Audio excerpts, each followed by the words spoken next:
see, let me put it there. Good, okay. Okay, so exciting news. What's your latest adventures in the pipe band world? Well, my latest adventures, John, is the resurrection of the Spirit of Scotland pipe band, who last played, as you know, in 2008. And we're now fully up and running, full practices regularly, and we're very excited to have the calibre of players that obviously we've got on board to play the part with the band. How did that all come about? Was it something that was worked on was it being discussed for weeks, or is it something that just kind of somebody snapped their fingers and it happened? It literally was a snapping of the fingers job, because I was doing some other projects, and then I got a text from Roddy and Colin McClellan to say if this thing was made to be a possibility, and if it could happen, would you be interested? And I thought about it obviously overnight, and there wasn't an awful lot to think about, but took a deep breath and said, you know, why not? This is something that we can make happen. I followed up by having a phone call with Roddy the next day, and we just knocked a few ideas together and confirmed a few things from the piping side and the drumming side. Roddy said to me, definitely, he says, I think I can get a pipe corps like right now. And I said, well, I think I can get a drum corps like right now. And we've ended up, I think a while back we had 30 pipers all confirmed. And then once it started to grow arms and legs and the news got out, there was all these pipers that we had a laugh about it. Roddy says, I've got 41 pipers who are kind of on the books, if you like. But a lot of the pipers are very committed to the solo circuit, and this was the beauty of it. You could have all these pipers, and if several of them had other commitments with either schools or workshops or solo piping commitments, then that's okay, because we've got more than enough to cover for the competition. Drum corps is different. It's full on with the drum corps. You've got to be there at every practice. You can't come in and out. It's all or nothing with the drum corps. And so we've got 21 of a drum corps and 41 of a pipe corps. That's kind of scary to band these figures around. But it also means I've got 14 snare drummers. If for some reason, if you've got 6 or 7 or 8, 9 snare drummers and 1 or 2 drop out for either health reasons or family reasons or whatever, domestic reasons, then it can hit you hard with your numbers. But if you've got 14 snare drummers and it doesn't matter, everybody's playing, if 1 or 2 drop out, that's quite a good safety net, I think. And I won't be unhappy to go on there and play with 10 drummers. That's what I did before. It seems like this is going to be a really strong band, that perhaps the weakest part of the other band back in 2008, the first incarnation, the piping was really strong, and it was the drumming that lacked. Not so much, it's a matter of both talent as well as just not having a lot of time to practice as a corps. Mm-hmm. I think it would be a bit disingenuous to say that they were lacking in any kind of talent, to be honest. I think they were a very, very talented drum corps. I think each and every one of them were very, very talented players. And I've actually thought about it and had a conversation with a couple of my guys where I've said I just would not like to have been in a position where we had literally a week to not put everything together, because everything was together, but gel it together and practice and get everybody on the same page and into the same kind of style. That's almost an impossible job for a drum corps. I don't know how easy that is for a pipe corps. Sorry, I don't want to say it is easier, because I hate to imagine how difficult that would be as well. But it would be immensely difficult to do that with a drum corps. So, and of course we've got the leading drummer John Fisher on board with us as well, which is a huge bonus. And so, yeah, we've got much more time this time, much more time to put it together, and we'll have a whole season to refine it. as we go along, as every other band does during the season. Yeah, and that's the thing. The big difference here is that you're on board for an entire competitive season as opposed to just coming in for playing one time in the Worlds. Yeah, well, that was one of the things. The first questions I had was, I don't know how. I wouldn't have been interested, and I wouldn't have had the support from the drummers to do it as a one horse project. One of the things that did appeal to me was it was five majors.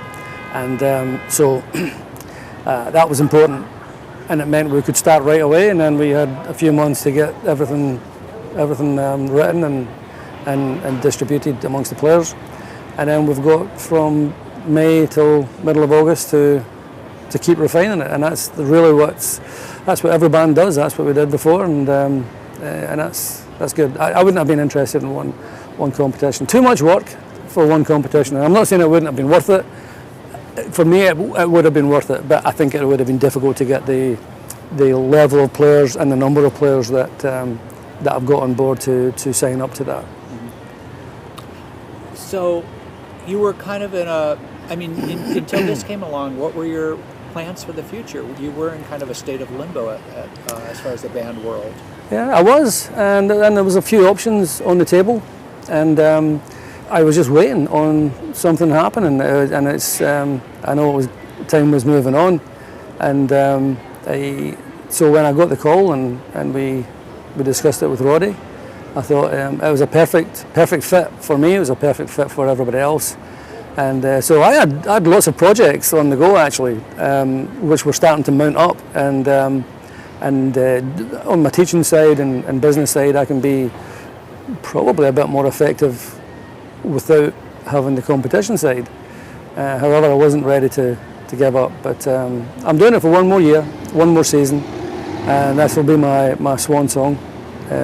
I'll be 60 at the day of the Worlds, or the day before the Worlds, I should say, and this is my also celebrating 50th year in pipe band drumming. So it's everything time-wise is perfect. That's what I wanted to do, and if I didn't get the call, we would have just carried on as what we were doing with different projects. Yeah. So it's good.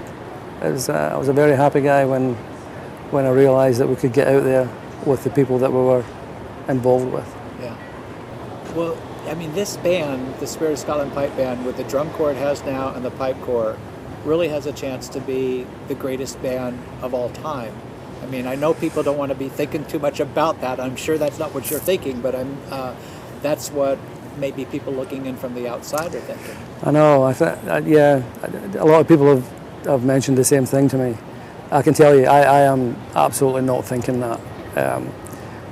Yeah, and I can tell you also, nobody else is either. They are motivated, and they, don't get me wrong. We're talking, and they're saying, this could be awesome, and it could be really good. How good it's going to be, I don't know, because nobody knows even until you hit the park with whatever band you're with, and but it looks like on paper it could be an awesome project, but I just think I don't think we really think that way. We're there for the reasons of there's an opportunity to play together with so many good, talented people. I mean, I think in the drum corps we've got something like, I did a rough calculation, and it's almost like 125 world championships between drumming and the band, between the lot of us in the drum corps, and that's amazing. And the pipe corps speaks for itself. The number of gold medalists, etc., that are in there. But nobody's talking like that. We've had a good chat, and everybody's really level-headed, really grounded, and they know it'll all depend on what happens from here on in to what we do with the practices. So on paper, people might be forgiven for saying that, and it's actually nice that they do think that way. But feet on the ground, we'll do all the hard work, and then we'll just see what happens. There's a lot of water under the bridge before we get to any of the competitions. So. But you guys are all competitive. It's not just for fun and the enjoyment. I mean, you guys want to win. That's what it's all about, is winning. Because The funny thing is, when I spoke to all my drum corps, I said to them, I almost sold it to them on the basis that, listen, we're going to be with, out of the last 30 years of my drum corps, this is like hand-picked drummers that would be my dream team to come in and play. So I almost sold it to them to say, there's not going to be any expectations, no demands, no pressure. This is all going to be fun. We're going to play some new material. We'll try and make it exciting. So let's go out and have some fun as old mates. And there's a lot of the other guys doing it as a swan song as well, coming back. And this will be the final year. And that was all fine and well until we got together for the first time, and they all turned around and said, "This is going to be fun, but take the fun side away, and we're out to play." There's no way they're doing it just for a laugh or just for a good time. They are too competitive, and that was kind of strange to see and witness, because I was like that. I'm thinking to myself, it's going to be fun, but my God, we're going to put the work in, and it's going to be hard work as much as it's ever been. So the two sides is fun, but the other side is, you're right, they are competitive, and there's no way they're going out to make a fool of themselves. They're going to be absolutely full on 110%. Thank God. Well, the future of the Spirit of Scotland Pipe Band, I'm wondering if it's going to maybe do this one season and then that's another experiment that will end, or if maybe it will continue on. How do members of the drum corps feel about that? Are they even thinking beyond this season? I don't think they're given any consideration to what time we have together. I've been absolutely honest and upfront with everybody that this is my last year, and actually I would say the vast majority of them have come on board just for that reason, so that not only to be part of the corps that they would have loved to have had anyway, but to sort of give me my final year and go out with a bang, and as big a bang as possible. So who knows? I don't think it's kind of scary even to think about it. We're channeling it in a way that let's get all the work done. Let's see where we are during the season. And there hasn't been any further discussions, to be honest, further than this season. So I don't know whether it's going to go beyond that or not. Again, the talk is that it may very well be one hell of a year, and we'll leave it at that. But when things good happen, when good things happen, then and some people might want to keep it going with the guys that they've got, if there's enough that can do it and want to do it. And you never know, but it's not something we discussed. So how does the season look? Take us through what a season is you'll be competing in, what kind of competitions? Yeah, well, we're going to do the 5 majors. I don't think, we haven't even discussed anything, again, beyond the 5 majors. And if Roddy wants to do any other competitions, then of course we can do that. The guys will be up for it. But right now, we've committed to the 5 majors. And for those who don't know what the majors are, what are they? Well, to be in the order, I think it's the British, the European, the Scottish,